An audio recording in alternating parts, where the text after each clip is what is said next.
Alright, so last Friday we had a top 30 strongest One Piece characters stream, which first off, shout out to everybody that showed up and everybody that participated. I had a great stream, hope it was fun for you guys as well. If you missed this stream, it's up on the second channel, link in the description. But I figured I'd do a video just kind of breaking down my list and breaking down my reasonings and also just talking about some of the other things that I noticed. So let's just pull this bad boy up right here.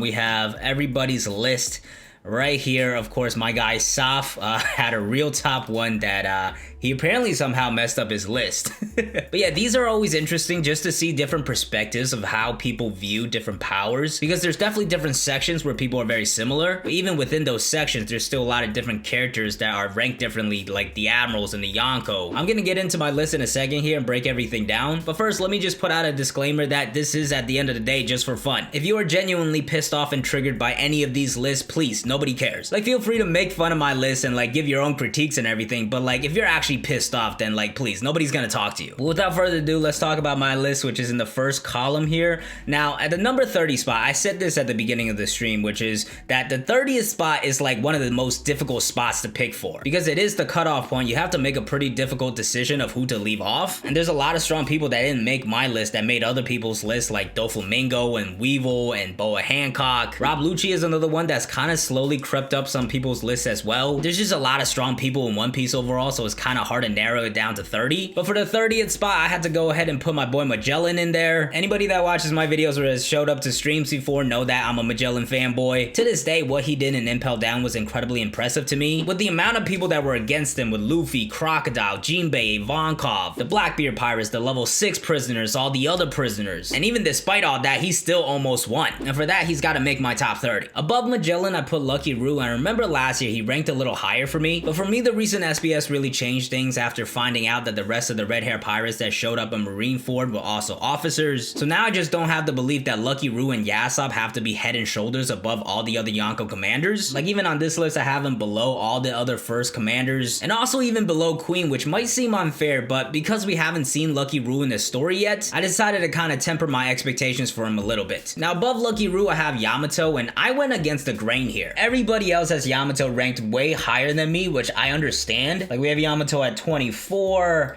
18, 19. Nigel is one of the only people that ranked Yamato pretty low, and he still has Yamato ranked higher than I do. So this is the first one I really have to explain, and honestly it just came down to my Yamato for Straw Hat bias, and I guess in a way my Monster Trio bias as well, because I think nobody in the Straw Hat crew is ever gonna surpass Sanji, Zoro, and Luffy. So if I believe Yamato's gonna be a Straw Hat, and I also believe the Monster Trio will never change, I have to stick by both of those rules, which results in Yamato being ranked lower. Now like I said, I absolutely understand why everybody has her ranks very high. Just in terms of abilities, she's incredible. She has a mythical Zoan, conquers Haki, advanced conquers Haki, so she's another person that definitely deserves to be higher, but I'm just sticking with my bias. Then right above Yamato I have Sanji and then Queen, because personally I rank Sanji lower, expecting Queen to still be okay. And I've said this in previous videos, but me thinking Queen is stronger is actually a good thing for Sanji, because that means we're gonna get a tougher, better Sanji fight, which will also lead to him powering up as well to win that battle. So by the end of Wano, I absolutely expect Sanji to be stronger than Queen, but right now I still hope Queen is stronger. Now looking at other people's lists, most people actually have Sanji higher than Queen. Okay, so Fire Dog was the only one that agreed with me having Queen above Sanji. Now some people like Teddy did make their list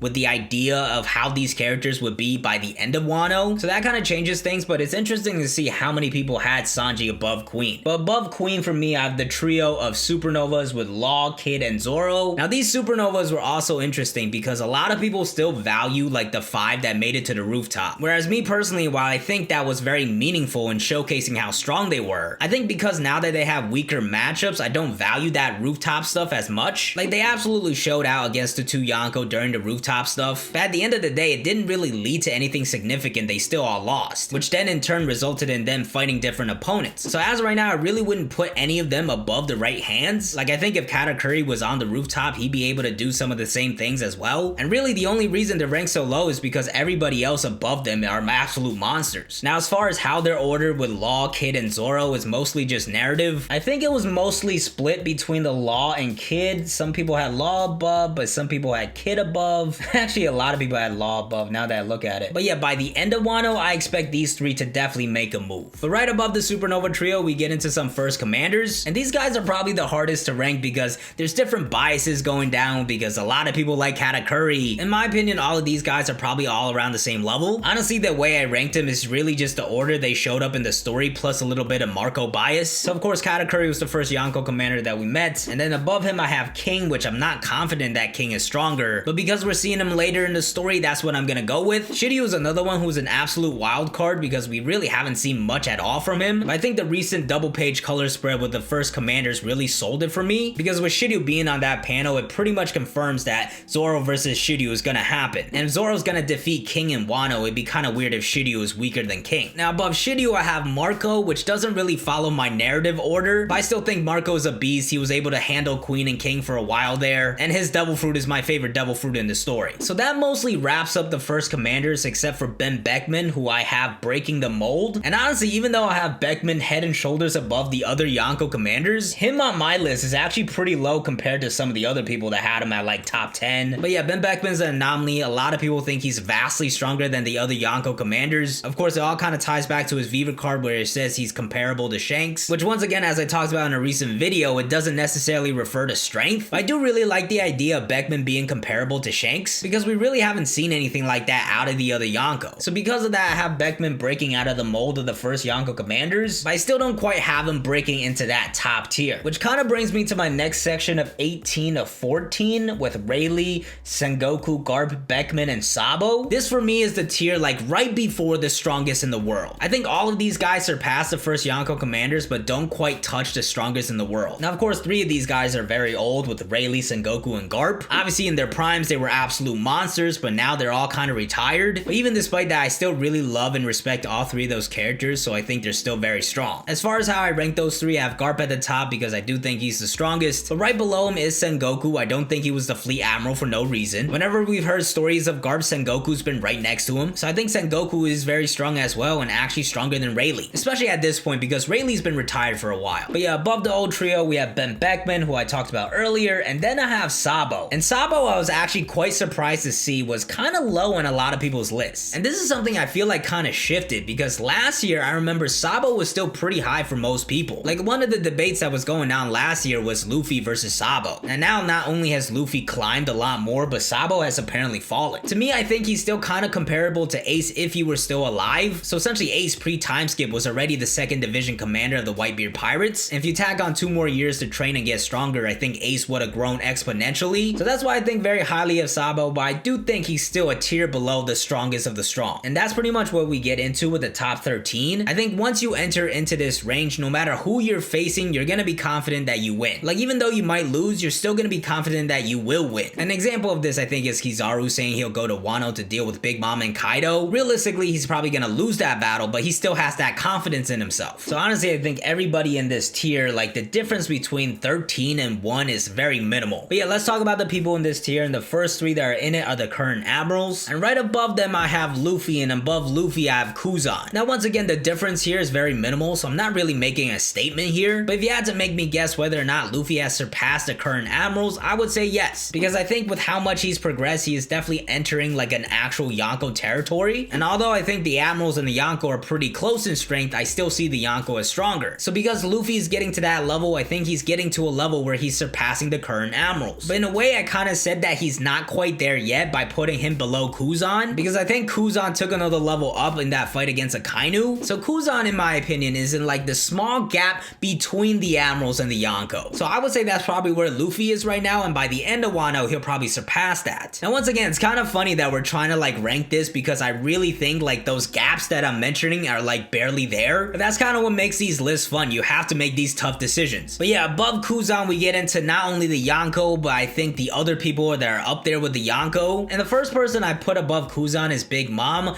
Now I feel like she could definitely be higher, but maybe it's just like my own bias coming in here. I just feel like out of all the Yonko, she has the potential to be the least terrifying, which really isn't me bagging on Big Mom and more so just hyping up the other Yonko. Yonko. She ranked a lot higher on other people's lists, but even in this one, she's like the 4th out of Yonko. She was number 2 here, but that's Safama's list, I believe. Big Mom also the 4th over here. Big Mom also the 4th over here. Also the 4th over here. Also the 4th over here. So yeah, pretty much everybody besides Safama had Big Mom as the weakest Yonko. So I think the fact that I have Big Mom as the weakest Yonko, I don't think is a stretch. But I do have her the lowest out of everybody. But I think I have good explanations for everything. First off, Mihawk and Shanks. Listen, we've gotten into this debate many times. Honestly, if I wanted to chicken out, I could just put them at an equal level. But the best part about these lists is that you have to make the hard decision. So I just went with my gut, and my gut says Shanks. Realistically though, I think they're about equal. So if Shanks is above Big Mom, I think Mihawk is as well. But above both of them, I actually have Akainu. Now, Akainu is another interesting one because people definitely respect him as a fleet admiral, but most people tend to have him below the Yonko. But for me especially, the top of this list, I really looked at it narratively. And essentially, I went with the belief that because some of these people haven't shown up yet, that means they're gonna be even more impressive later in the story. And because of that, I have him ranked higher than Big Mom. Now, as far as why I ranked him higher than Shanks and Mihawk, honestly, I don't remember. It might have been me just hyping up Akainu a little too much. But despite how much I hyped up Akainu, I still couldn't put him below Kaido. And Kaido, once again, I have him ranked the lowest out of everybody. Some people think he's literally the strongest person in the world right now, which from what we've seen, there's no reason to go against that. But again, for the top of this list, I really stuck with the narrative. And I think that applies strongly to the next two people with Dragon and Blackbeard. First off with Dragon, not only do I think he's gonna be one of the most important characters as we get closer to the end of the story, but the main point I brought up in the stream was the Monkey D family, where Luffy and Garp are probably two of the most respected people in terms of power, and rightfully so. Luffy's gonna become the future Pirate King and probably the strongest in the world, while Garp was the Marine fighting with the previous Pirate King. But then we have Dragon, who's also in that family, but kind of forgotten. Like, I think there's no reason not to believe that he's just as strong and capable as Garp and Luffy. But because we've literally not seen this man at all in the story, it's very hard to justify putting him top 3 like I did. So I understand why people have him lower, but I think narratively it will make a lot of sense if he's top 3 in the world. Above Dragon though is kind of my real number 1, and that is Blackbeard. And it turns out a lot of people agreed with me because he was top 1 for like 4 other people's lists. So it's interesting to see how things have changed just in a matter of a year, even though Blackbeard hasn't done anything. Like last year, I feel like people's top 1s were definitely all Shanks or Kaido, but now Blackbeard being top 1 has become a pretty popular opinion, and I think part of that probably has to do with all the theories surrounding his third devil fruit. Of course, I did a video on that as well. If you haven't seen it, you can check it out right here. But yeah, because of all the recent theories, the idea that Blackbeard already has his third devil fruit has become pretty prominent, which kind of ties into my belief in that Blackbeard trained over the past 2 years and awakened both his devil fruits. And as of right now, even though he has the lowest bounty out of any Yonko, he's already that strong. And realistically, he is my top 1, but for my top 1 on this list, I had to go with Emu because we gotta stick with the brand. You guys see the channel name, I'm D King. Not gonna play a game this time around because I want to hear your guys' top 30 list as well, so comment them below.